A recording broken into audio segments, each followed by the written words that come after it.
नमस्कार. त्रिगुणांचा अभ्यास चालला आहे.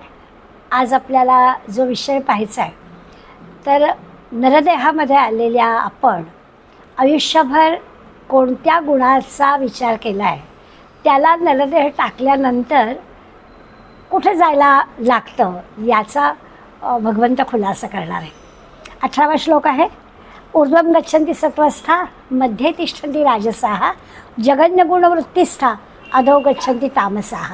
एकाच श्लोकामध्ये रज, तम आणि सत्व या तीनही गुणांच्या माणसांनी देह टाकल्यानंतर त्याचं काय होईल याचं वर्णन भगवंतांनी करून टाकलेलं आहे. आपल्याला मात्र या सगळ्याचं स्पष्टीकरण निरनिराळ्या मंडळींच्या मदतीनं समजून घ्यायचं आहे. गीता सागर असा शंकर अभ्यंकरांचा फार मोठा ग्रंथ आहे. त्याच्यामध्ये त्यांनी या श्लोकांवरती खूप भाष्य केलं आहे. विविध पद्धतीनं सत्वगुणी माणसाला नेमकं कुठे मिळतं आपण त्याचा जास्त विचार करतो, कारण आपल्याला माहिती आहे की आपण तसं म्हटलं तर सत्वगुणी आहोत. भगवंतांनी ज्या ज्या गोष्टी आपल्याला सत्वगुणाच्या म्हणून सांगितल्या त्या सगळ्यांचा आपण शक्य आहे तेवढा सगळा अवलंब करतो आहे. म्हणजे रजोगुणासारखं किंवा तमोगुणासारखं वर्तन अजिबात आपल्या हातून होत नाही. आळस, प्रमाद, झोप अजिबात येत नाही असं नाही म्हणायचं, पण तरीसुद्धा होता होईस्तो आपण सत्वगुणांनी वर्तन करण्याचा प्रयत्न करतो. त्यामुळे नेमकं या ऊर्ध्वं गच्छन्ति म्हणजे काय, ऊर्ध्वं गच्छन्ति सत्वस्था असं म्हटलेलं आहे की सत्वगुणी जो माणूस आहे तो ऊर्ध्व गतीला जातो. मध्ये तिष्ठन्ति राजसः, राजस माणूस जो आहे तो मध्येच राहतो. आणि जघन्य गुणवृत्तिस्था अधो गच्छन्ति तामसाः. एका ओळीत दोघांना ठेवलं, पण तामसाचं महत्त्व एवढं आहे की अख्खी ओळ त्याला लागली आणि तामस माणूस मात्र अधो गच्छन्ति असं म्हटलं आहे. तसं पाहायला गेलं तर तमोगुणी जो आहे त्याच्या आधीच्या श्लोकात आपण पाहिलं आहे की प्रमाद होतात, निद्रा असतो, आळस असतो, दुष्टितपणा असतं, अज्ञान असतं, असं सगळं आहे तर हा अधोगतीला जातो असं सांगितलं आहे. माऊली आपल्याला या श्लोकांसाठी या एका श्लोकासाठी 271 ते 278 या ओव्या सांगणार आहेत. या ओव्यांचा आधार घेऊन आपण समजून घेऊया की देह टाकल्यानंतर कोणता माणूस नेमका कुठे जातो. सत्वगुणी माणूस. श्लोक नंबर काय आहे? 18वा. ऊर्ध्वं गच्छन्ति सत्वस्था मध्ये तिष्ठन्ति राजसाः जघन्यगुणवृत्तिस्था अधो गच्छन्ति तामसाः. आणि मग असा जो सत्वगुणी म्हणजे नेहमी सत्वगुणात असणारा, कधीतरी सत्वगुणी वागणारा असं नाही आहे, कायमच जो सत्वगुणी वागणारा आहे, नेहमीच जो सत्वगुणी वागणारा आहे त्याच्याबद्दल कधी कधी सत्वगुणाचा झटका येणाऱ्या मंडळींबद्दल भगवंत बोलत नाही आहे. आयुष्यभर जो सत्वस्थ राहिलेला आहे त्याच्याबद्दल बोलत आहेत. तर अशा सत्वगुणी माणसाची उन्नती होते, तो सगळा ऊर्ध्वगतीला जातो. आता माऊली काय म्हटलं बघू. ह्या 271व्या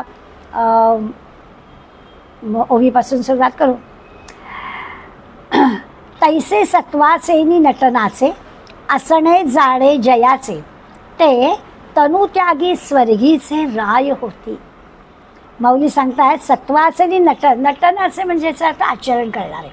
जे सत्वाचं आचरण करणारे आहेत, सात्विक वृत्तीने राहणारे आहेत, असणे ज्याचे जयाचे ते तनुत्यागी, त्यांनी देह टाकला की स्वर्गीचे राय होती, की ते स्वर्गाचे अधिकारी होतात, स्वर्गात जातात. जे सत्वगुणी आहेत ते स्वर्गात जातात. आता याच्या अगोदरच्या आपण 14व्या-15व्या श्लोकात पाहिलेलं आहे की मृत्यूच्या वेळी आपण पाहिलं आहे की अखेरच्या वेळेला जर का भगवंताचं स्मरण झालं, कोणता गुण त्या अखेरच्या वेळेला पुढे येतो हे महत्त्वाचं आहे. नेहमी अजामेळ्याचं उदाहरण दिलं जातं की आयुष्यभर वाईट वागला पण अखेरच्या क्षणी नारायणाचं नाव आलं. भले मुलाच्या प्रेमामुळे असेल, पण देह जेव्हा अगदी तडफड व्हायला लागली तेव्हा नारायणाच्या यांनी हाक मारली गेली आणि खरोखरच विष्णुदूत आले की हो. तर या अजामेळ्याचं नेहमी उदाहरण दिलं जातं. इथे पण आपल्याला आठवण द्यायची एवढ्यासाठी की 14व्या-15व्या श्लोकात हा विषय आला आहे. आणि मृत्यूच्या वेळेला कोणता गुण वरचढ असतो, कुठला गुण प्रधान असतो याच्याबद्दलचा विचार तेव्हा सांगितला होता. आता मात्र भगवंत असं सांगतायत की सगळं जीवनच ज्याचं सत्वस्थ गेलेलं आहे, नुसतं शेवटच्या घटकेला नाही, आयुष्यभर जो सत्वगुणांनी वागलेला आहे, सत्वस्थ म्हटलं आहे जसं आपण म्हणतो ना आपल्या बोली भाषेमध्ये कोकणस्थ म्हणजे कोकणात राहणारे, देशस्थ देशावर राहणारे, तसं सत्वस्थ सत्वगुणात राहणारे, कायम सत्वगुणात राहणाऱ्यांसंबंधी माऊली बोलत आहेत. आणि त्यामुळे अशी जी मंडळी आहेत, अशांनी आयुष्यभर ज्यांनी सत्वगुणात खर्च केलेलं आयुष्य, त्यांच्याविषयी भगवंत सांगतात की तो आयुष्यभर कसा आहे, तो जर सत्वगुणी असेल तर स्वर्गाचा अधिकारी होतो. अगदी स्पष्ट सांगितलं, इथे काही शंकेला जागा नाही आहे. गीतेतला तत्त्वज्ञान आहे, म्हणजे इथे शंका ह्याचं कारणच नाही आहे की जो आयुष्यभर सत्वगुणात वागलेला आहे त्याला स्वर्गप्राप्ती होणार आहे. आता सत्वगुणाबद्दल तर भगवंतांनी आपल्याला आत्तापर्यंत भरपूर माहिती दिली आहे. तो कसा आहे, तो खरोखरच निर्मळ आहे, अगदी ज्याला प्रकाशक असं म्हणतात असा हा सत्वगुण आहे, चांगलाच आहे. त्यामुळे ज्याची बुद्धी तीक्ष्ण आहे, ज्याची बुद्धी एकाग्र होऊ शकते, जो असा स्थिर वृत्तीचा आहे, विवेकी आहे, विचारी आहे, ज्याला ज्ञानप्राप्ती झालेली आहे, ज्यांनी सतत पुण्यच कर्म केलेलं आहे, ज्याचं जीवन अतिशय निर्मळ सुंदर सुखी आहे, अशाबद्दल बोलतात. आता अशा माणसाचा जर देहत्याग म्हणजे मृत्यू झाला तर त्याला काय असतं, तर त्याचा जर एवढा सत्वगुण प्रभावी असेल तर त्याला स्वर्गाची प्राप्ती होते असं म्हटलं. मी मगाशी शंकर अभ्यंकरांच्या गीतासागराचा उल्लेख केला. त्या गीतासागरामध्ये या स्वर्गाच्या सगळ्या गोष्टी आपल्याला दिलेल्या आहेत. आता सगळं गुण सगळं जीवन सत्वमय असल्याचा विचार करतोय आपण, तर त्याच्यानंतर स्वाभाविकच त्याचा जो प्रवास आहे, देह टाकल्यानंतरचा त्याचा प्रवास आहे, त्याला त्यांनी क्रममुक्ती असं क्रमाक्रमानं त्याला मुक्ती मिळत जाणार आहे. म्हणजे आत्ता त्यांनी स्वर्ग असं नाव घेतलं, पण क्रमाक्रमाने त्याला ही मुक्ती मिळेल जो आयुष्यभर जो सत्वगुणाने वागलेला आहे त्याला. आपल्याकडे जसं आपण पृथ्वीवर राहतो म्हणजे भूहू असं आहे, आणि मग एक एक पुढे प्रत्येक लोक आहे, भूहू भुवः स्वहा महाहा जनहा तपहा सत्यम असं आपण म्हणतो. आता हे सत्यम म्हणजे हे शेवटचे जे 3 आहेत, जनहा तपहा सत्यम, हे जरा सर्वात उत्तम, ज्याला मगाशी वर्णन केलं त्याचं प्रकाश स्वरूप. या ठिकाणी या अशा प्रकारचे जे स्वर्गाचं वर्णन आहे श्रेष्ठ, तिथे दुःख नाही, व्याधी नाही, सगळा आनंदी आनंदच आहे, जन्ममृत्यू पण नाही. त्या अशा ठिकाणी स्वर्ग मिळतो, म्हणजे अशा ठिकाणी राहायला मिळतं ज्याला जो सत्वस्थ आहे त्याला. आता तिथे त्यांनी आपल्याला त्याच्या काही त्याचे मुख्य आणि उपभेद पण सांगितले, म्हणजे एकापेक्षा एक श्रेष्ठ, त्याच्यापेक्षा तो श्रेष्ठ. उपनिषदांमध्ये स्वर्ग सुखाचं वर्णन केलं आहे. आपण आपल्या सुखाच्या कल्पना वेगळ्या असतात. आता इथल्या स्वर्ग सुखाच्या कल्पना आहेत, आता म्हटलं तसं की तिथे जरा नाही, व्याधी नाही, दुःख नाही, येणं नाही, जाणं नाही, असं सगळं आहे. त्या सुखाचं वर्णन करताना त्यांनी असं आपल्याला म्हटलं की आपण आता कल्पना करायची, खोटं आहे असं नाही मानायचं, कारण ज्या अर्थी उपनिषदात सांगितलेलं आहे त्या अर्थी ते खरं आहे, पण आपल्याला कल्पनाशक्तीच्या पलीकडलं आहे, त्यामुळे फक्त आपण समजून घेण्याचा प्रयत्न करायचा. ते म्हणतात की आपण असं पहा की तरुण आहोत, ज्ञानी आहोत, आणि सगळ्या पृथ्वीचे सत्ताधीश आहोत. परत एकदा सांगते, तरुण आहोत, ज्ञानी आहोत, आणि सगळ्या पृथ्वीवरती आपली सत्ता आहे, म्हणजे संपत्ती पण आहे, पद पण आहे, सगळ्या प्रकारचं ऐश्वर्य पण आहे, आणि ते भोगण्यासाठी असणारं तारुण्य पण आहे. या सगळ्या गोष्टी असणाऱ्याला समजा आपण एक सुख असं म्हटलं, जरा गणिती भाषेत बोलायचं झालं तर याला जर आपण एक सुख असं म्हटलं तर त्याच्यापेक्षा 100 पट सुख पितृलोकामध्ये मिळतं. आता गणिती भाषेतच आहे, तर त्याच्याही पेक्षा म्हणजे पितृलोकात मिळालेल्या सुखापेक्षा 100 पट सुख गंधर्व लोकात मिळतं. त्याच्यापेक्षा 100 पट सुख कर्मदेव म्हणून त्यांच्या लोकात मिळतं. त्याच्यापेक्षा 100 पट सुख देव लोकामध्ये मिळतं. त्याच्यापेक्षा 100 पट सुख हे इंद्र लोकामध्ये मिळतं. असं वाढवत जाऊया. आता आपल्याला नुसतीच कल्पना करायची आहे की आपण पहिल्याच एक सुख याची कल्पनाच आपल्याला फार कठीण गेली. सर्व पृथ्वीवरती सत्ता, तारुण्य पण आणि ज्ञानी पण, अशा सगळ्या गोष्टी आहेत. त्याला एक सुख म्हटलं तर त्याच्या 100 पटीने आपल्याला अगदी ब्रह्मलोकापर्यंत सुद्धा त्यांनी नेऊन ठेवलेलं आहे. एवढं सुख आपल्याला, म्हणजे आपण त्या सुखाची कल्पनाच करू शकत नाही.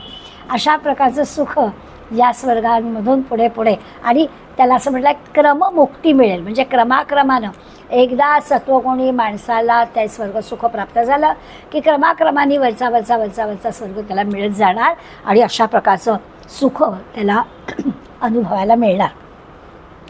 बरं, आता आयुष्यभर सत्वगुणी असणाऱ्यांबद्दल आपण बोलतोय, जो हा सुखाची प्राप्ती होणारा सत्वगुणी, स्वर्ग प्राप्ती होणारा सत्वगुणी आहे,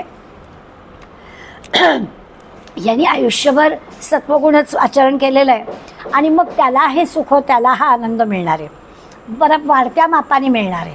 म्हणजे असं नाही की एकदा मिळाला, म्हणजे आपण आता यापूर्वी पाहिलं आहे की स्वर्गातलं संपलं की मग परत पृथ्वीवर यायचं.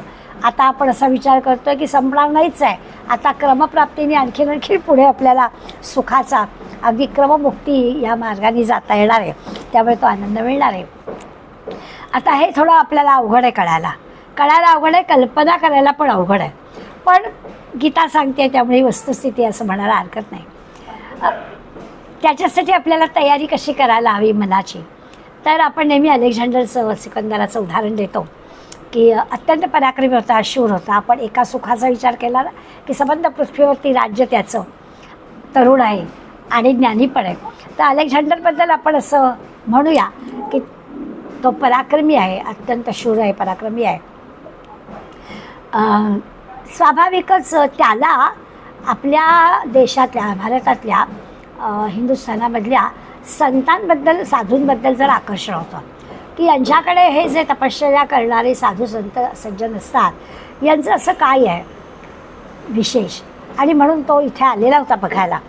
मग कुणीतरी एक साधू त्याला भेटला, त्यांनी त्या साधूला, आता ह्याच्या जो सत्ता आहे ना, पराक्रमी पण आहे, त्यांनी निमंत्रण केल्यावर खरं जायला पाहिजे, त्यामुळे त्यांनी एका साधूला आपले दूत, आपले नोकर पाठवले आणि त्याला बोलवून घ्यायला सांगितलं.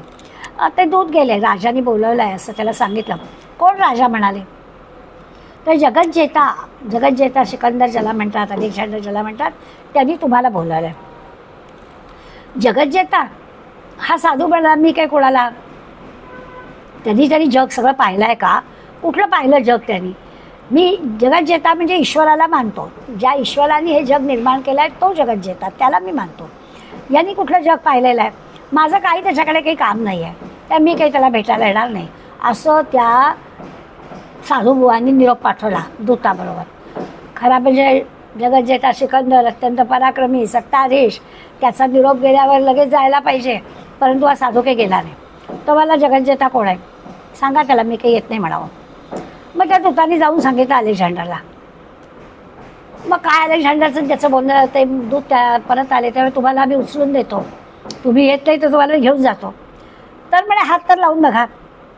आता त्या साधूचं जे काही तेज होतं, त्याचं जे काही तेजस्वी रूप होतं, त्याचा जो काही आवाज होता, त्याची जी काही हिंमत होती, त्याचं जे काही उत्तर होतं, तर त्या दूतांचं काही त्याला उचलून नेण्याची हिंमत झाली. त्यांनी अलेक्झांडरला जाऊन सांगितलं की साधू महाराज असं असं म्हणतात, ते येत तर नाहीच आहेत आणि त्या उचलून आणणं पण त्यांना शक्य नाही. मग सिकंदर मला ठीक आहे आपण जाऊया त्यांना भेटायला. आणि मग सिकंदर स्वतः, सकाळची वेळ होती आणि सिकंदर स्वतः जिथे साधू झाडाखाली बसला होता त्या ठिकाणी आला. काय नाही, एका झाडाखाली दगडावरती छानपैकी ऊन खात हे साधू महाराज बसलेले होते. सिकंदर पुढे जाऊन म्हणाला, त्यांनी नमस्कार केला आणि सांगितलं मी जगज्जेता सिकंदर आहे, स्वतःची ओळख करून दिली आणि तुमच्यावर मी अतिशय प्रसन्न आहे. म्हणजे काही त्याला धरून बांधून दिला आहे वगैरे काही नाही, तुमच्यावर मी अतिशय प्रसन्न झालो आहे, तुम्ही काय मागाल ते मी तुम्हाला द्यायला आहे, काय पाहिजे ते मागा. तर साधू महाराज, तू काय मला देणार, तुझ्याकडे आहे काय द्यायला माझ्यासारखं, पाहिजे ते मागा तू म्हणतोयस, तुझ्याचं असेल तेच तू देणार ना, तुझ्याचं आहेच काय. तर मला तुम्ही मागाल ते देईन, माझं राज्य आहे ते पण मी तुम्हाला देईन.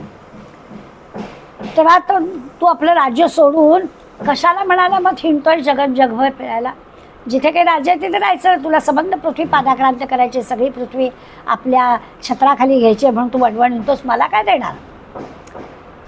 तुलाच समाधानी आहे, तुलाच तृप्तीने आणखीन हवा आहे, आणखीन हवा आहे, अशा हव्यासापोटी सगळं जग तू पादाक्रांत करायला निघालायस, तर तू मला काय देणार आहेस, असा हा साधू त्या अलेक्झांडरला म्हणाला.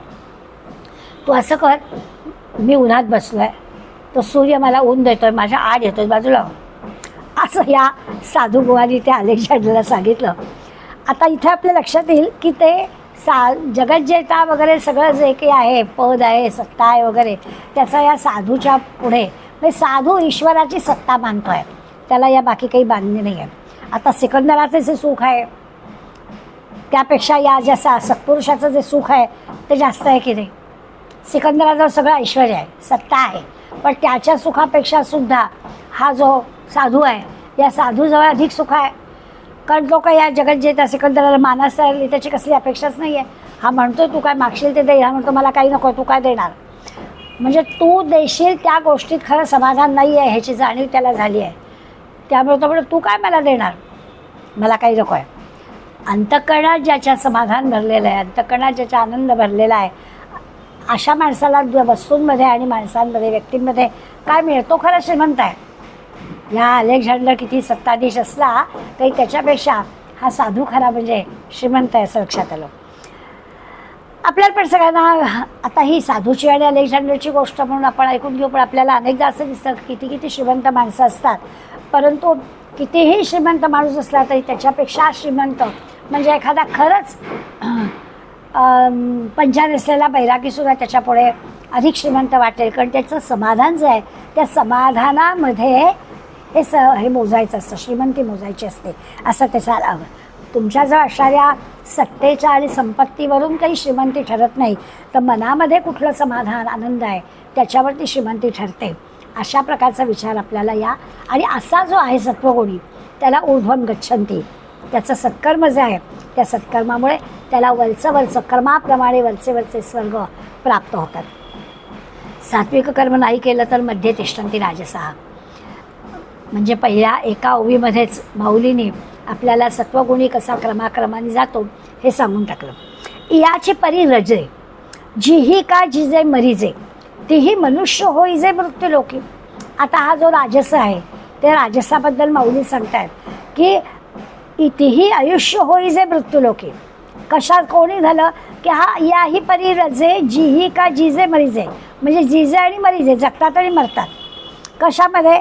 हा जो रजोगुणी आहे त्या स्थितीमध्ये मरण येतं आणि मृत्यूलोकात पुन्हा पुन्हा होतं. मात्र असं की त्याचे मनुष्य होईजे, मनुष्य लोकात जन्म मिळतो, पुन्हा माणसाचा जन्म रजोगुणी माणसाला मिळतो असं माऊलींचा आपल्याला सांगणं आहे.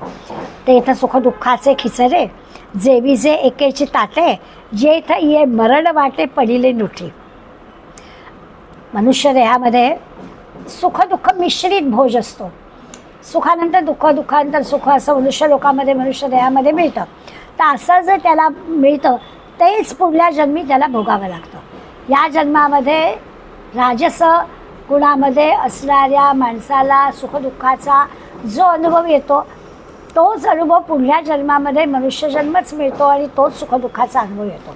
म्हणजे जन्म अटळ आहे, मरण जसं अटळ आहे तसं पुन्हा याच देहात येणं अटळ आहे. आणि मग वर्णन असं केलं आहे जेवी जे एकेची ताटे, देहरूपी थाळीमध्ये सुखदुःखाची खिचडी खाल्ली जाते. म्हणजे सुखाल तर दुःख, दुःखाल तर सुख मिळणारच आहे. त्याची जी दिनचर्या आहे रजोगुणी दिनचर्या आहे त्या रजोगुणाच्या दिनचर्येत तो गुंग आहे. त्यामुळे या जन्ममरणाच्या चक्रामध्ये त्या रहाटगाडग्यामध्ये तो अडकलेला असतो. याचं कारण आपल्याला माहिती आहे.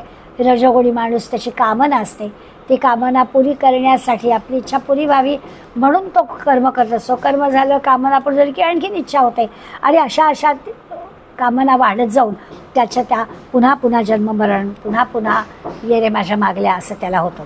आता याच्यामध्ये जे काही थोडी बहुत बरी वाईट स्थिती असेल तसं तसं त्याला या मनुष्य लोकामध्ये बरं वाईट जीवन प्राप्त होतं. सत्वरजतम हे पाठी लागतातच. मनुष्य देहात आलं की पुन्हा सत्वरजतम आहेतच आणि रजोगुणीच्या वासना वाढत वाढत जाऊन येणे जाणे सारखं चालूच राहील. त्यामुळे सगळीच चांगली माणसं सज्जन माणसं, पण तरीही प्रत्येकाचे स्वभाव वेगवेगळे असं आपल्याला दिसतं. कोणी शांत असतो, कोणी प्रेमळ असतो, कोणी उदार असतो, कोणी भला असतो, कोणी बुरा असतो, सगळे प्रकार असतात. कोणी हुशार, जी काही विविधता आपल्याला सर्व प्रकारची दिसते त्या सगळ्या सत्वरजमाच्या मिश्रणातून हे निर्माण होतं. म्हणजे माणूस आणि म्हणून पुन्हा माणसाचाच जन्माला तो येतो. मध्ये तिष्ठन्ति राजसः. लोभ आहे, पैसा आहे, पैसा आहे म्हणून वासना आहेत, वासना पुऱ्या करणाऱ्या आणखीन वासना आहेत. हे न संपणार असं तो पुन्हा पुन्हा माणसाचं जन्म होतं. प्रामाणिकपणानं तो आपल्या इच्छा पुण्याकडे जे कष्ट करतो. कधी कधी म्हणजे दरवेळेसच काही तो भ्रष्टाचार करून पैसे कमावतो अशातला काही भाग नाही आहे. राजसमार्गाने पण तो जातो आहे. पण ते रजोगुणी माणसाला निरनिराळ्या वासना वाढत जातात आणि त्या वासनेसाठी कर्म करणं, कर्म करता करता ती वासना पुरी करणं, आणखीन वासना वाढणं असं सगळं होतं. संत होता नाही येत. राजसहा आहे तो संत पदवीला नाही जाऊ शकत. ज्ञानेश्वर होता येत नाही, म्हणजे होता येणार नाही, समर्थ होता येणार नाही. चांगला माणूस होता येईल, त्याला जर योग्य हे मिळालं तर तो चांगला माणूस होईल. पण म्हणून संत पदवीला नाही जाणार. पुन्हा चांगल्या माणसाचा चांगला माणूसच होईल. या जन्मात चांगला माणूस राहील आणि पुढल्या जन्मात पण चांगला माणूस पण जन्माला येईल. पण मध्ये तिष्ठन्ति राजसा, पण तो राजसा सत्वगुणी माणसासारखा क्रमाक्रमाने प्रगती नाही त्याची होणार.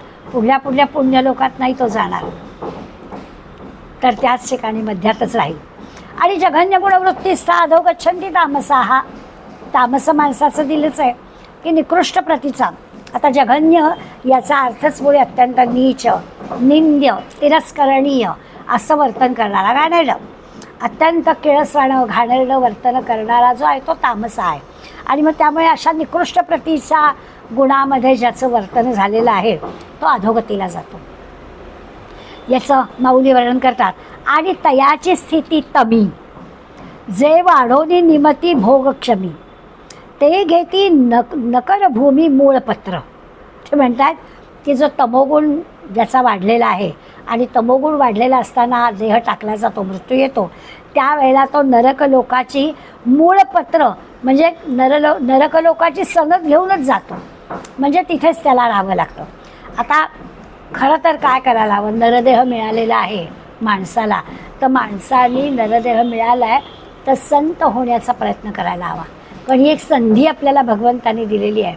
आता परत आपल्याला खाली नाही जायचं आहे, तर आपली प्रगती कशी होईल ह्याच्यासाठी हा नरदेह मिळालेला आहे. मग असं जर आहे तर त्यासाठी प्रयत्न करायचा सोडून माणसाने जर आपलं माणूसपणच सोडलं.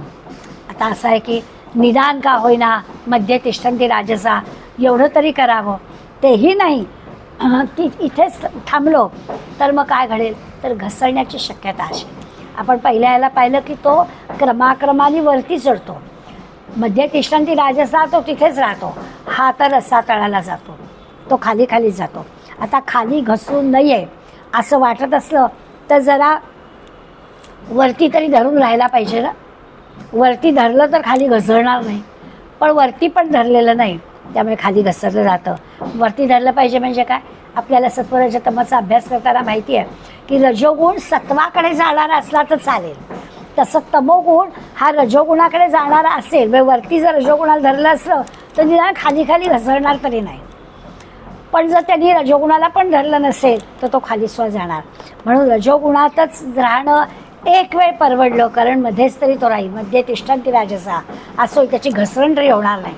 तमोगुणाच्या बाबतीत मात्र काही नाही, त्यांनी वरती पण धरलेलं नाही आहे, त्यामुळे तो घसरत जाणार.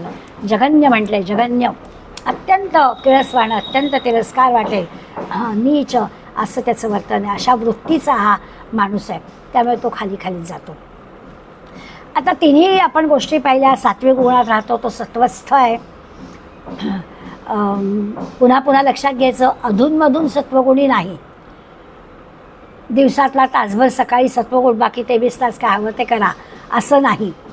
सत्वामध्ये स्थित असणारा असा आहे जो कायमस्वरूपी सत्वात राहणारा आहे, त्याचाच विचार, त्याचाच उद्धार होणार आहे, त्याचाच विचार भगवंत करतोय, त्याचाच विचार माऊली करतायत.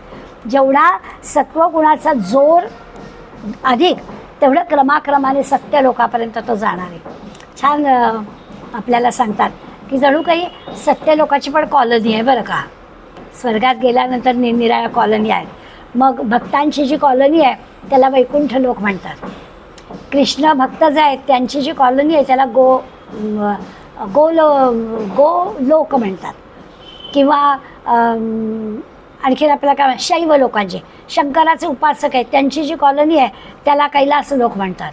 तर अशा ठिकाणी जायला मिळतं. आपण कसली भक्ती करतो आहे, कुठला सत्वगुणाचा विचार करतो आहे, सत्वगुणाचा जोर जसा अधिक अधिक असेल तसं तसं या सत्य लोकांच्या कॉलनीमध्ये आपल्याला प्रवेश मिळतो. हे सगळे जे आहेत ते असे आपोआपच क्रमाक्रमाने असे चढत जातात. आता प्रश्न निर्माण होतो की संत मंडळी जी पुन्हा येतात ती काय येतात. आता जर त्या क्रमाक्रमाने वरती जायचं आहे तर मनात लगेच श्रोत्यांचा विचार येतो की मग यांचं काय. तर ही सगळी मंडळी आहेत ना, ती मंडळी मुद्दाम अवतार धारण करून येतात. संत जे आपल्याकडे येतात जन्म घेऊन ते त्यांच्या या पापपुण्याच्या किंवा ते सत्वस्थ आहेत तेव्हा ते क्रमाक्रमाने वरच्या लोकांमध्ये जाणारच आहेत, परंतु ते आपल्या मार्गदर्शनासाठी अवतार धारण करून या ठिकाणी येतात आणि त्याचा आपण नाही तर ब्रह्माच्या स्थानापर्यंत या सत्वस्थ माणसाची प्रगती होत जाते आणि क्रमाक्रमाने तो वरच्या लोकांना जातो. पण आता ही जशी एखादी लाट यावी तशी जर सत्वगुणाची लाट नुसती येऊन उपयोगाची मात्र नाही. म्हणजे दुष्टप्रवृत्तीच्या माणसांना सुद्धा कधीतरी चांगलं वागावंसं वाटतं, याच्याबद्दल आपण बोलत नाही आहे. सत्वस्थ अशाच माणसाबद्दल बोलतो आहे. नाहीतर होतं की अगदी वाईटातला वाईट माणूस असेल त्यालासुद्धा कधीतरी अंतःकरणात त्याच्यात दया निर्माण होते आणि काही काळ का होईना तो सत्वस्थ झालेला असतो, पण कायमस्वरूपी नसतो. म्हणजे अगदी उदाहरण देऊन आपण पटवून देऊ शकतो की वसुदेव देवकीची मुलं हे कंसाला नारद मुनींकडून कळलं की आपला घात करणारी आहेत आणि म्हणून जेव्हा पहिला देवकीचा पुत्र झाल्याचं कंसाला कळलं आणि कंस जेव्हा आला आणि एवढ्याशा लहान मुलाला मारावं असतं त्याच्यामुळे एक क्षणभर त्याच्या मनामध्ये दया निर्माण झाली बरं का. एकदम त्याच्या मनात आलं की आठवा सांगितला आहे ना, मग याला मारून काय उपयोग. पण पुन्हा लगेच त्याच्या मागं की मोजायचे कुठून, उलटीकडून जर मोजायचं आहे तर आठवा असेल, मग सोडायचा कसा. त्यामुळे क्षणभर जरी किती सत्वगुण आला असला तरी या सत्वगुणाचा क्षणभर मनात येऊन काही उपयोग नाही. कारण लगेच कंस भडकलाच, मनात त्याच्या आल्याबरोबर. कारण भडका म्हणजे नारद मुनींनी त्याला पूर्वसूचना देऊन ठेवलेलीच होती. दुष्टच होता तो. नारद मुनी पूर्वसूचना त्यासाठी दिली होती. दुष्टाचा दुष्टपणा वाढल्याशिवाय त्याला काही शासन होणार नाही आहे, त्यामुळे त्यांनी बरोबर काम केलेलं होतं आणि कंसाला भडकवलं होतं. आता हे जे कंसाचं एक क्षणभर येणारी दया आहे त्या दयेला सत्वगुण म्हणता येणार नाही. ती सत्वस्थ अवस्था नाही, त्यामुळे त्याच्यासाठी हा विचार नाही. क्रमाक्रमाने चांगल्या लोकांमध्ये जायला मिळेल असं ह्याच्यासाठी नाही. आपण भ्रष्टाचार करायचा आणि सगळ्यांना त्यातलं पर्सेंटेज द्यायचं, या माणसाला सत्वस्थ नाही म्हणता येत. म्हणजे आपण पण घ्यायचं आणि सगळ्यांना त्याला पापाचं वाटेकरी करायचं, सगळ्यांना अडकवायचं. स्वतः दोषी आहेच आणि स्वतः असो नसो कोणाच्या तरी मुळे आपण त्याच्यामध्ये अडकलेलो असेल तर त्याला की सत्वस्थ म्हणता येत नाही. थोडं का होईना आपण त्यात अडकलो असलो तर आपण सुद्धा त्या सगळ्या पापाचे बळी ठरलेलो असतो असं लक्षात येतं. संस्कृतमध्ये एक सुभाषित आहे, चंदन आणि साप. चंदनाच्या झाडाखाली साप असतात असं नेहमी म्हटलं जातं. आता हे दोघं एकमेकांच्या सहवासात राहत आहेत, पण चंदनाचा सुगंध सापाला येत नाही, सापाचं जे विष आहे ते चंदनाला लागत नाही. दोघं राहत आहेत एकत्र. चंदनाच्या झाडाच्या बुंध्यापेक्षा तिथे साप असतातच, पण ते एकमेकांचे गुण घेत नाही आहेत. म्हणजे संगतीनं चुकीचं वागणं, एखाद्या भ्रष्टाचारी माणसाच्या बरोबर राहिलो तर आपणही तसं चुकीचं वागणं हे आपलं कच्चेपण आहे. कितीही याच्यात राहिलं तरी मुळात जर आपण कसे आहोत त्याच्यावर अवलंबून आहे. त्या मुळातल्या बीजाला काय खतपाणी घालतो आहे त्याप्रमाणे आपलं होईल. नाही तर होतं की नाही, अगदी निसर्गाने आपल्याला उदाहरण देऊन सांगितलं आहे की त्या सापाजवळ विष आहे त्या विषाचा चंदनावर परिणाम नाही, चंदनाला जो सुगंध आहे त्या सुगंधाचा सापावर काही परिणाम नाही. थोडक्यात काय तर आपल्याला हे कारण सांगून चालणार नाही आहे की मी बळी पडलो आहे कुकर्म करायला आणि नाही तर मुळात मी सत्वगुणी आहे परंतु असं ह्याच्यामुळे याच्यामुळे वगैरे काही नाही. त्यामुळे हा आपण विचार करायचा आहे. थोडक्यात असं आहे की अधूनमधून सत्वगुण भगवंताला मान्य नाही आहे. कायम सत्वस्थ असणाऱ्याच सत्वगुणाबद्दल आणि त्यालाच ही ऊर्ध्वगती प्राप्त होणार आहे. 275व्या ओळीमध्ये माऊली सांगतात, एवं वस्तूची या सत्ता. म्हणजे याप्रमाणे 3 ओव्यांमध्ये 3ही प्रकारच्या सत्वरजतम गुणाच्या लोकांचं वर्णन करून झालं. त्यांना कुठली कुठली गती प्राप्त होईल ते पण सांगून झालं. एवं वस्तूची या सत्ता त्रिगुणासी पंडुसुता दाविली सकारणता आघवीची. अशा प्रकारे वस्तूच्या म्हणजे सद्वस्तूच्या आत्म्याच्या सत्तेवर या त्रिगुणांची वाढ किंवा त्रिगुणांचा विस्तार कसा होतो आणि त्यामुळे कोणती कोणती गती प्राप्त होते हे मी तुला स्पष्टपणे सांगितलं. आता तुला लक्षात आलं की सत्वगुणी येतो ऊर्ध्वगतीत जातो, राजस येतो मध्येच तिष्ठन्ती आणि तमोगुणी जो आहे त्याला मात्र त्याच्या या अशा प्रवृत्तीमुळे त्याची पूर्णपणानं गच्छन्ति तामसाः अधोगच्छति, अधोगतीला तो जातो. गीता आपल्याला असं म्हणे बहुनाम जन्मना अंते ज्ञानवान माम प्रपद्यते.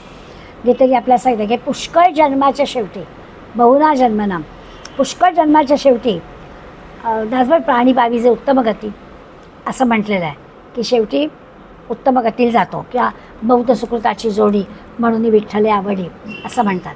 आता या सगळ्याचा अर्थ कसा लावायचा? पुष्कळ जन्म ज्यांनी सुकृत केला आहे, चांगलं काम केलं आहे, पुष्कळ जन्म. आत्ता आपल्याला सांगितलं की जन्मभर सत्वस्थ राहणारा. आता आपण याचा विचार बहुनाम जन्मनाम अंते ज्ञानवान माम प्रपद्यते. पुष्कळ जन्म जर का सुकृत केलं, चांगलं कर्म केलं तर क्रमाक्रमाने सत्वगुण उन्नत करतो, म्हणजे सत्यलोकामध्ये आपण जातो, मुक्त होतो. हे सगळं जे की आहे ना, हे अगदी जाणीवपूर्वक प्रयत्नपूर्वक करावं लागतं. आपोआप नाही घडणार या गोष्टी. अगदी विवेकानं, विचारानं, प्रयत्नानं हे सगळं करावं लागतं. पुन्हा कसं तरी घडतं आहे असं नाही चालणार. जमलं तर जमलं, नाही तर नाही असं नाही चालणार. आपोआप तर नाहीच घडत. प्रयत्नपूर्वक ते जमवावं लागतं. काही वेळा असं होतं की इतरांचं बघून तरी आपण करतो, की संत आपल्याला मार्ग दाखवत आहेत, त्यामुळे स्वाभाविकच त्या संतांच्या मार्गाने आपण जातो. कोणी काही साधना वेगळी करताय, कोणी नाम घेत आहे, कोणी काही करताय, तर त्याप्रमाणे आपण तसं तसं करतो, त्या साधनेला लागतो, त्याच्यातला आनंदाचा, समाधानाचा अनुभव घेतो. काय सोपं सोपं असेल, नाम घेणं असेल, देवळात जाणं असेल, पूजापाठ करणं असेल, जे काही आपण करतो आणि मग त्याच्या नादानं आपणही ते करायला जातो, चांगली गोष्ट आहे. पण आपोआप नाही घडत. म्हणजे रस्त्यात पाय घसरून पडलो आणि नेमकं समोर गणपतीचं देऊळ होतं आणि मग झालं की असं नाही होत. पाय घसरून पडलो म्हणून देवाला लोटांगण घातलं आहे असं आपोआप काही घडत नाही. मनापासून विवेकानं, विचारानं करावं लागतं. अशा दंडावर आपलं जातोच होत रस्त्याने म्हणून पायातल्या चपला पण नाही करायच्या, असंच आपलं जाता जाता देवाला नमस्कार करायचा, म्हणजे भेटलाच आहे तर करून ठेवायचा, असं नाही चालत. विवेकाने, विचाराने, प्रयत्नपूर्वक सत्वस्थ राहावं लागतं, तरच आपल्याला ऊर्ध्वगच्छती मिळणार आहे. त्या शिवलीलामृतामध्ये कथा सांगितली जाते की झाडावर बसला आहे तो, हरणाची शिकार करायला खरं म्हणजे आलेला आहे आणि शिकार करण्यासाठी झाडावर बसलेला आहे. परंतु तो शिकारी झाडावर बसताना ज्या झाडावर तो बसला आहे, योगायोगाने बेलाचा मोठा वृक्ष आहे आणि मग ती शिकार योग्य अंतरावर येऊन दिसेपर्यंत शांतपणानं हालचाल न करता बसावं लागतं. आणि म्हणून तो ते शांतपणे बसला आहे, पण नकळत तो बेलाची पानं खुडून खाली टाकतोय आणि नेमकी खाली झाडाखाली महादेवाची पिंड आहे आणि मग महादेवाच्या पिंडीवर बेलाची पानं पडत आहेत, शांतपणानं पडत आहेत. यामुळे तो उद्धरून गेला असं कथा आपण वाचतो. बरं, तो नेमका त्या दिवशी असावा पण शिवरात्रीचा दिवस, म्हणजे दिवसही चांगला, कर्मही चांगलं झालं आहे, बेलाच्या झाडावर बसला आहे, हे सगळंच कसं व्हायचं? आता हे सगळं जे काही आहे, पण ही आपण काय करतो, अशी गोष्ट सांगतो आणि असं कळत नकळत झालं. शिवलीलामृत कथा आहे त्यामुळे कळत नकळत झालं तरी पुण्यपदरात पडलंच असं म्हणतो. अजामेळाच्या कथेबद्दल आपण म्हणतो की तसं म्हटलं तर दुर्वर्तनी व्यभिचारी होता. अजामेळ आयुष्यभर वाईट कर्म केलेली आहेत, पण अखेरच्या वेळेला नारायण म्हटलं आणि त्याचा उपयोग झाला. त्या नारायण हाकेनी विष्णुदूत आले आणि त्याचा उद्धार केला. म्हणजे चुकून काही न ठरवता बेलाची पानं पडली आहेत, नेमक्या शिवरात्रीचा दिवस आहे, नेमक्या त्या शंकराच्या पिंडीवर पडलेली आहेत, उद्धरून गेला. हा अजामेळ उद्धरून गेलो. आता अजामेळाने काय तपश्चर्या केली आहे का किंवा नंतर गेला जेव्हा त्याला कळलं की अरे आपल्या नुसत्या मुलाच्या वरच्या प्रेमाने आपण मुलाला हाक मारली, तगमग तगमग देहाची झाली आणि आता चैन म्हणजे बेचैनी आली म्हणून मुलाला हाक मारली आणि आले कोण तर नारायण म्हणजे विष्णुदूत आले. मग त्याला कळलं आणि मग त्यांनी तपश्चर्या वगैरे केली, मग त्याचा उद्धार झाला, ठीक आहे. परंतु असा प्रत्यक्ष त्यांनी अनुभव घेतला. आपोआप घडत आहे, योगायोगाने घडत आहे, हे रजोगुण मध्यस्थ. आपोआप होणं हे सगळं रजोगुणाला ठीक आहे, पण सत्वस्थ असणाऱ्याला प्रयत्नपूर्वक, विवेकाने, विचाराने, जाणीवपूर्वक या गोष्टी करायला लागते. आपोआप घडणं, सहज घडणं, दुसऱ्याने केलं म्हणून त्याचं बघून करणं, अशा गोष्टी रजोगुणामध्ये ठीक आहेत, पण सत्वस्थ इथे नाही. भर्तृहरीने नीतिशतक लिहिलं आहे, आपण त्याचा काही वेळा अभ्यास केला आहे. त्यामध्ये त्यांनी माणसांचे 4 प्रकार सांगितले. आता त्या भर्तृहरीच्या नीतिशतकामधल्या माणसांच्या 4 प्रकारामध्ये एक पहिला प्रकार जो आहे तो संतांचा आहे. ज्ञानेश्वर महाराज, तुकाराम महाराज, समर्थ हे जे सत्पुरुष आहेत यांच्या योग्यतेची सगळी संत मंडळी. ही जी संत मंडळी आहे त्यांचं काय असतं, त्यांना दुसऱ्याच्या कल्याणाची इच्छा असते. त्यामुळे माणसांचा एक प्रकार ते हे देतात की नेहमी दुसऱ्याचा विचार करणारे, दुसऱ्याचं कल्याण कसं होईल याच्यासाठी प्रयत्न करणारे जे असतात त्यांना स्वतःला काही मिळवायचं नसतं. ते प्रयत्न करतात दुसऱ्यासाठी. स्वतःचा संसार प्रसंगी उधळला गेला तरी चालेल, आपल्याला काही त्रास सहन करायला लागला तरी चालेल, त्याची त्यांना पर्वा नसते, पण दुसऱ्याला सुख मिळावं. आपल्या वाट्याला काही त्रास झाला तरी हरकत नाही असं. म्हणजे तुकाराम महाराजांची गोष्ट तर आहेच. तुकाराम महाराजांनी एकदा काय झालं, त्यांना कोणी सांगितलं तुम्हाला ना 7.5 लागली आहे. तुकाराम महाराजांना एका कोणी जाणकार माणसाने सांगितलं की तुम्हाला ना 7.5 लागलेली आहे. तर महाराज म्हणाले हो का, म्हणजे काय होतं? तर काही नाही, उद्यापासून जरा सावध राहा, 7.5 सुरू होईल. तर म्हणाले म्हणजे काय होईल 7.5 म्हणजे काय? तर मग जाणकार लोकांनी त्यांना सांगितलं की तो शनी आहे ना, तो आपल्या राशीला येतो आणि आपल्यावरती एका पाठोपाठ एक संकट येतात. शनीमुळे आपल्या वाट्याला संकट येतात. महाराज म्हणाले हो का, असं आहे का? मग ठीक आहे, येऊ दे ना म्हणे. मग चांगली गोष्ट आहे. मग सगळी संकटं जर माझ्याच वाट्याला येणार असतील तर असं असेल तर 7.5 चांगली, येऊ देत माझ्या वाट्याला किती संकटं. इतरांवर नाही ना संकट येणार त्याच्या बदल्यात. आता तुकाराम महाराजांना 7.5 आणि शनीची संकटं आपल्यावर येणार, दुसऱ्याला काही नाही ना होणार, मग त्यांच्याऐवजी माझ्या वाट्याला येऊ देत की संकटं, असं त्यांनी त्या जाणकाराला सांगितलं की एवढं काय काळजी करायचं नाही, किती पण 7.5 वर्ष काय कायम येऊ देत माझ्यावर, बाकीच्यांना नाही ना, त्याच्या बदल्यात इतरांची संकटं दूर होतील ना. बुडती हे जन देखावेला डोळा म्हणून कळवळा येतो आम्हा, असं म्हणणारे महाराज आहेत.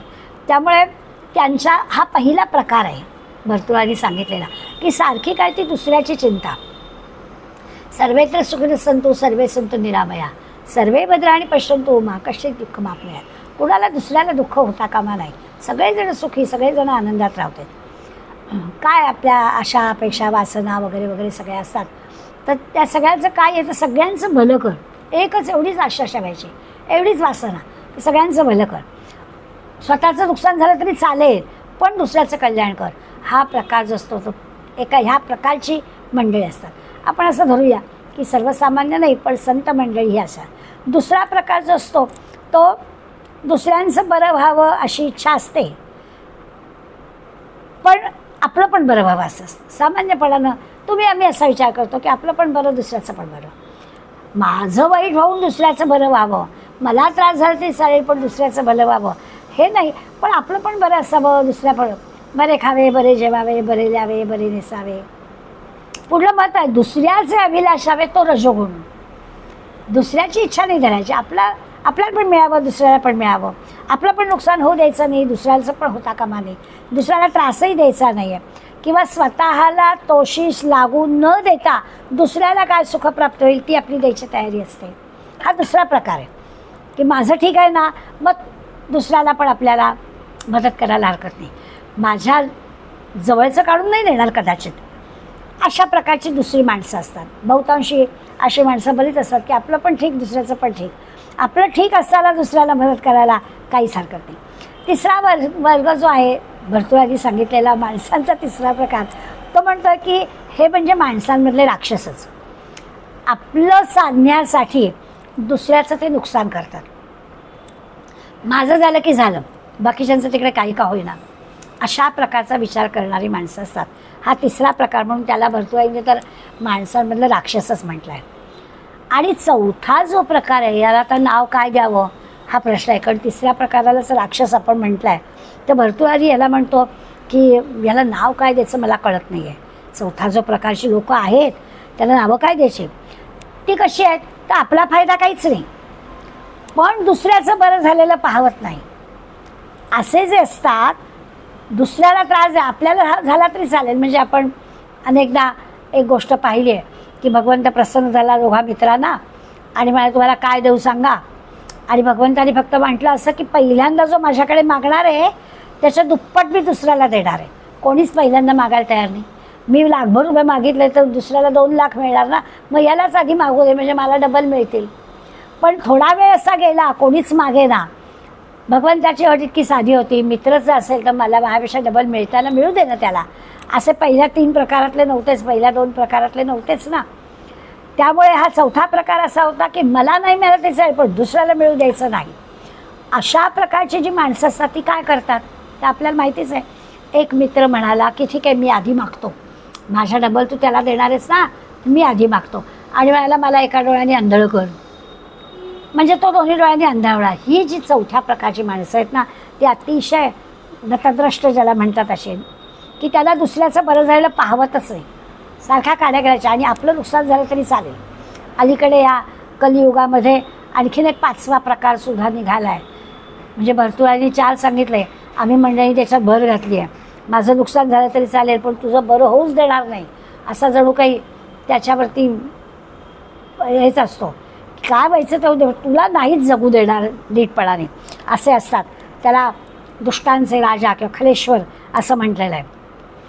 म्हणजे एका जंगलातल्या माणसाची गोष्ट सांगतात की अशी जी दुष्ट प्रवृत्तीची माणसं असतात की नाहीच दुसऱ्याला सुखाने जगूच द्यायचं नाही. अगदी आपल्याला चटकन समजेल ते असं की बॉम्ब पाठीला बांधून बॉम्ब हल्ला करणारे, ते स्वतः मरणारच असतात ना त्याच्यात, पण दुसऱ्याला मारणार. ही जी काही प्रवृत्ती आहे म्हणजे अशा प्रवृत्तीच्या माणसांचा एक आणखीन कलियुगामधला 5वा प्रकार वाढला आहे असं आपल्याला म्हणायला हरकत नाही. तर एका जंगलामध्ये माणसाला एक माणूस भेटतो आणि म्हणतो इकडे कुठे आला आहे, तर म्हणाले इकडे ना वाघ हिंडतो असं मी ऐकलं आहे.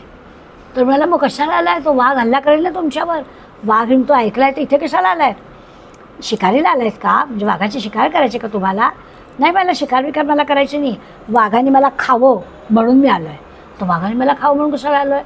तर म्हणजे एकदा का माणसाच्या रक्ताची चटक वाघाला कळली, मला खाल्लं की कळेल त्याला, की मग तो गावात शिरेल आणि गावातल्या लोकांना पण खाईल.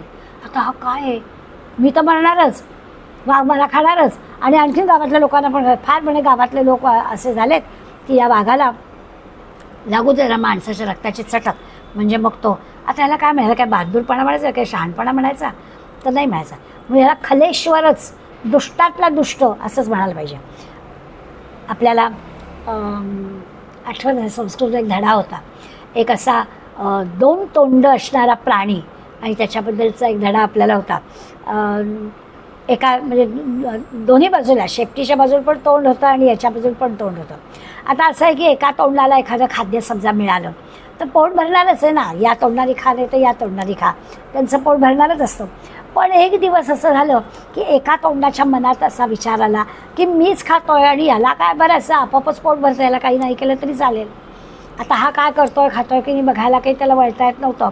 त्यामुळे त्याची अशी समजूत झाली की मीच एकटा आपला काहीतरी मिळवतोय खाद्य आणि आपलं पोटात अन्न जात आहे आणि हा काहीच करत नाही असं त्याला वाटलं. म्हणजे पोट आहे एकच, तोंड 2 असली तरी पोट एकच आहे आणि दोघांनी काही काम केलं तरी पोट भरणारच आहे. पण समजूत करून घेतली की हा काहीच करत नाही आणि माझ्यामुळेच हे सगळं चाललं आहे. आता मला काही नाही, याला एक अद्दलच घडवली पाहिजे. मग मनात असा विचार आला आणि मला आज मी असं करतो, एखादं विषारी फळ खातो, ते पोटात गेलं की होईल तडफड. आता तू पण मरणारच ना, 2 तोंड असणारा एकच प्राणी आहे ना. आणि त्यांनी ते विषारी फळ खाल्लं आणि हे खाल्ल्याचा परिणाम. आता हा जो 5वा प्रकार आहे, म्हणजे मग अशी म्हटलं तसं की आपल्या पाठीशी बॉम्ब लावायचा आणि बॉम्ब हल्ला करायचा, म्हणजे आपणही मरायचं आणि आणखीन पण माणसाला मारायचं. हे सगळे जे आहे ना, हे जघन्य वृत्ती, अशी अत्यंत जघन्य, अत्यंत घाणेरी, किळसवाणी, दुष्ट अशा प्रकारची वृत्ती असणाऱ्यांची गती काय होणार, तर त्यांची गती हीच कृमी, कीटक, गटारामध्ये, विष्ठेमध्ये पडणारे किडे हे त्यांचे असतात. म्हणजे देवघरामध्ये हिंडणारी माशीसुद्धा नाही, पण ती कधीतरी प्रसादावर बसेल आणि कदाचित मुक्त होऊन जाईल, तसं पण नाही होणार. अशा प्रकारचे ते असतात.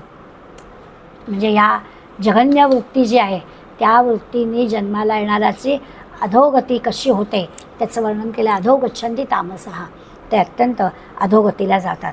अगदी दगडाचा जन्माला तो दगडसुद्धा मंदिरासाठी उपयोगाला नाही येणार, शौचकुपासाठीच उपयोगाला येणार, इतकी त्याची अधोगती होत राहते असं वर्णन केलं. इतकं नीच पातळीवर उतरण्याचं हे होतं. म्हणजे आता ही अशा प्रकारची पातक करायला लाज वाटली नाही आहे, त्यामुळे भोगायला काय वाटणार. असो, एकंदर अधो गच्छन्ति तामसः आपल्याला कळलं. माऊली पुढे 276व्या ओवीमध्ये म्हणतात, पै वस्तू वस्तुत्वे असिके ते आपण पे गुणा सारिखे देखो नि कार्य विषेखे अनुकरेगा.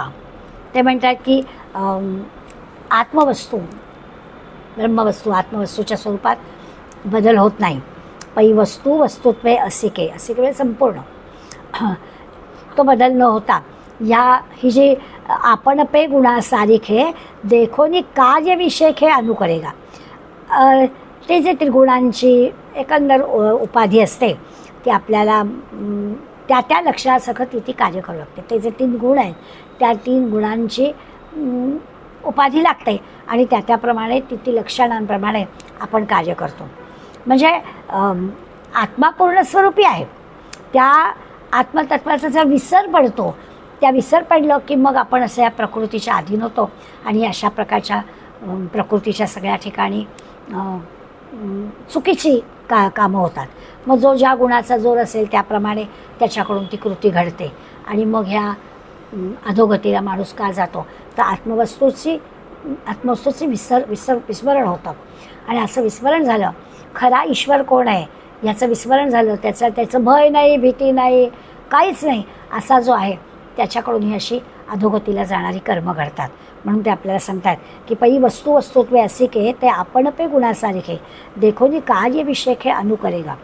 त्या लक्षणासारखं त्या लक्षणासारखं तो अनुकरेगा म्हणजे ते कार्य करायला जातो. जेव्हा हे असं खरं काही बदलत नाही, माणसाच्या जन्माला आलेला आहे, त्यामुळे त्या आत्मवस्तूचा जर विचार केला, त्या ईश्वराच्या शक्तीचा विचार केला तर अशी चुकीची कर्म करायला नको. पण तसं होत नाही.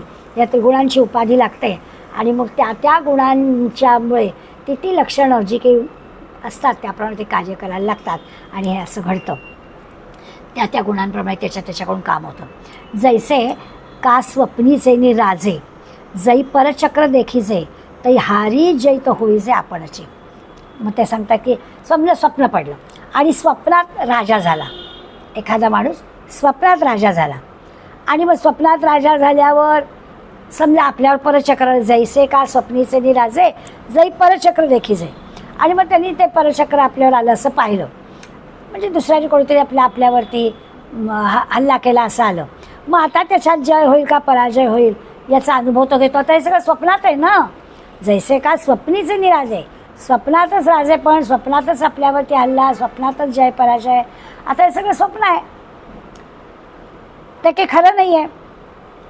त्या निद्रेमध्ये काय त्याचं झालं असेल, त्यामुळे राजानं काही युद्ध केलेलं नाही आहे, काही त्याच्यासाठी तरी केलं, नुसतं स्वप्नामध्ये घडलेलं आहे. अशाने काय होणार. मग त्याला जय नाही, पराभव नाही, काहीच नाही आहे, काहीच घडलेलं नाही आहे. जैसे का स्वप्नीचे निराजे. आता जैसे का म्हटलं म्हणजे त्याच्या आधीचं जे वर्णन आहे त्याला लावलं. जसं स्वप्नामध्ये घडतं तसं होतं की तसं हे सगळं आत्मवस्तूचं विस्मरण झालं की ज्या काही कर्माच्या अधीन गोष्टी घडतात आणि जी काही कर्म आपल्यातून घडतात नरदेह मिळून सुद्धा, आणि मग ही अशी अवस्था प्राप्त होते. एक उदाहरण दिलं आहे की समजा एखादा अंथरुणाला खिळलेला माणूस आहे, त्याला बिचारायला काही हालचालसुद्धा करता येत नाही आहे, परंतु त्याला स्वप्न पडलं की मी वारीला जाऊन आलो. आता हे स्वप्न पडलं, वारीला जाऊन आलो, हे कसं शक्य आहे. सत्यामध्ये काय आहे तर अंथरुणाला बिचारा खिळलेला आहे, त्याला उठता बसता येत नाही आहे. जागं असलं तर कळतं आपल्याला की अरे शक्य नाही, आपण काही हालचालच करू शकत नाही.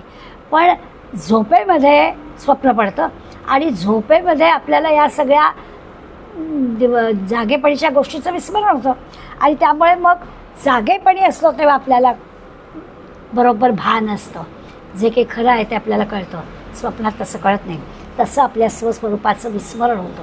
स्वप्नात जसं आपल्याला सत्य गोष्टीचं विस्मरण होतं तसं आपल्याला ही कर्म करत असताना त्या आत्मवस्तूचं विस्मरण होतं, स्वस्वरूपाचं, त्या ईश्वराचं विस्मरण होतं. आणि त्या विस्मरणामुळे हे अशा प्रकारचं कर्म आपल्यातून घडतं आणि त्या त्या गुणांचा परिणाम भोगावा लागतो आणि अधोगती तामसाहा असं तामस कर्म आपल्यातून होतं आणि आपण अधोगतीला जातो.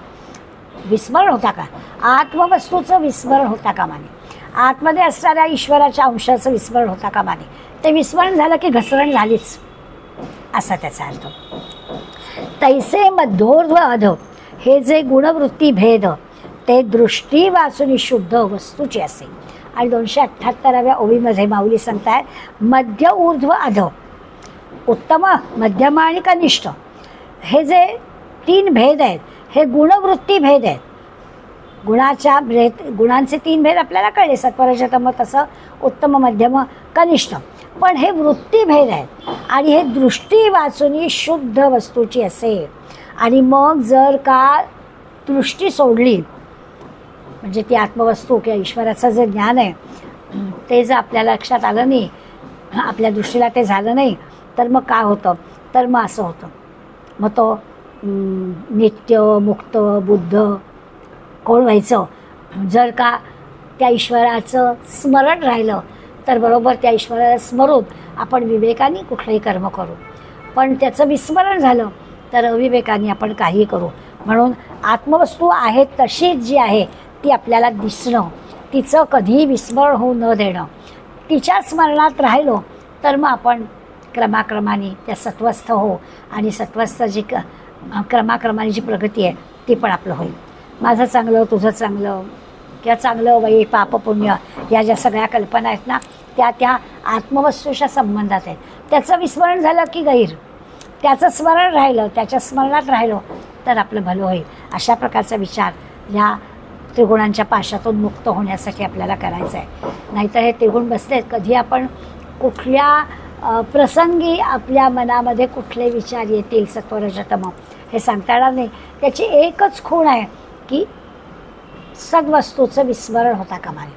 त्या आत असणाऱ्या ईश्वरामुळे हे सगळं घडतं आहे, त्या ईश्वराचं विस्मरण होऊ द्यायचं नाही. असं जर आपल्या लक्षात आलं तर या त्रिगुणांच्या पाशातून मुक्त कसं व्हायचं ते आपल्याला कळेल. भगवंत आपल्याला ते सांगणार आहे. आत्ता आपल्याला त्या त्या ठिकाणी काय काय घडतं ते सांगितलं आणि त्या तिन्ही ठिकाणी घडताना सत्वस्थ असाल तरच क्रमाक्रमानं आपल्याला स्वर्गाची प्राप्ती होणार आहे आणि क्रमाक्रमाने आपण वरती चढणार आहोत. नाही तर पुन्हा माणसाचा जन्म येणार आहे, पुन्हा पाप पुण्य, पुन्हा रहाटगाडगं, पुन्हा वासना, पुन्हा कर्म हे चालू राहणार आहे. आणि तिसरी तर काय अधमगतीला तमोगुणी जाणार आहे असं सगळं सांगितलं. पण आता मात्र या सगळ्या पाशातून मुक्त कसं व्हायचं हे पण भगवंत म्हणतो की मी तुम्हाला सांगणार आहे. या त्रिगुणांच्या पाशातून मुक्त व्हायचं होण्यासाठी काय करावं असं आहे की सच्चित आनंद असं जे स्वरूप जे आहे परमात्मा आहे त्या परमात्म्यापर्यंत आपल्याला पोचायचं आहे. तो वरचा मजला आपल्याला गाठायचा आहे आणि अशा ठिकाणी जाणं हा खरा मुक्तीचा मोक्षाचा अनुभव आहे की असं वरती चढत गेलं पाहिजे. ते जाण्यामध्ये आनंद समाधान वाटला पाहिजे. त्याच्यात कष्ट नाही येत बरं का, कष्ट नाही वाटता कामा बरं का. तर तो सुखाचा समाधानाचा आनंदाचा अनुभव आहे. पुढे तर असं आहे की आपल्याला गुणातीत व्हायचं आहे. तिन्ही गुणांच्या पलीकडे आपल्याला जायचं आहे, त्याला असं गुणातीत असं म्हणतात. आणि हे सगळं कसं करावं, ह्या 3 सत्वरजतमामध्ये न अडकता आपल्याला पलीकडे कसं जाता येईल. कारण सत्वगुण हा कायमस्वरूपी आपल्याला हवा आहे. ती फार मोठी अवघड गोष्ट आहे. आपल्या मनासारखं झालेलं असताना आपण जे भरतुआरीचे 5 प्रकार पाहिले माणसांचे त्याच्यामध्ये कायम काही पहिल्यामध्ये आपण राहू शकत नाही, नाहीतर आपण संत पदवीलाच पोचलो असतो. दुसऱ्याचं भलं करावं एवढीच तळमळ असणारी संत मंडळी असतात, ती तेवढ्यासाठीच जन्म घेऊन आलेली असतात. असं तर आपलं होणार नाही. त्यामुळे कधी सत्वगुण असं नाही सांगणार. मग आपल्याला ह्या सगळ्यातून जर मुक्त व्हायचं असेल, गुणातीत व्हायचं असेल तर आपल्याला काय करायला हवं असा स्वाभाविकच प्रश्न मनात येईल. आणि त्याचं उत्तर या त्रिगुणांच्या पाशातून बाहेर पडून आपण परमात्म्याचं कसं पोचायचं आहे, त्या ईश्वरापर्यंत पोचायचं आहे, त्या ईश्वराला पाहायचं आहे, ते कसं पाहायचं ते आपल्याला पुढल्या श्लोकामध्ये भगवंत सांगणार आहे. ते आपण पुढल्या शुक्रवारी पाहूया. कारण सत्वगुणाचं फळ हे सात्विकच मिळणार आहे, रजोगुणाचं फळ दुःख देणारं आहे, तमोगुणाचं फळ अज्ञान देणारं आहे. आधीच्या श्लोकातच सांगून झालेलं आहे. त्यामुळे आपल्याला नुसत्या सात्विक फळात पण राहून चालणार नाही, आपल्याला त्याच्याही पलीकडे जायचं आहे. आणि त्याच्याही पलीकडे जायचं असेल, पुन्हा या जन्ममरणाच्या चक्रात सापडायचं नसेल, किंवा आपलं जन्म घेणं, अवतार घेणं, असं संतांसारखं होणं हे जर आपल्याला हवं असेल, तर नेमकं आपण काय करायला हवं याचा विचार पुढल्या श्लोकामध्ये भगवंत आपल्याला सांगणार आहे. ते आपण पुढल्या शुक्रवारी पाहू. धन्यवाद.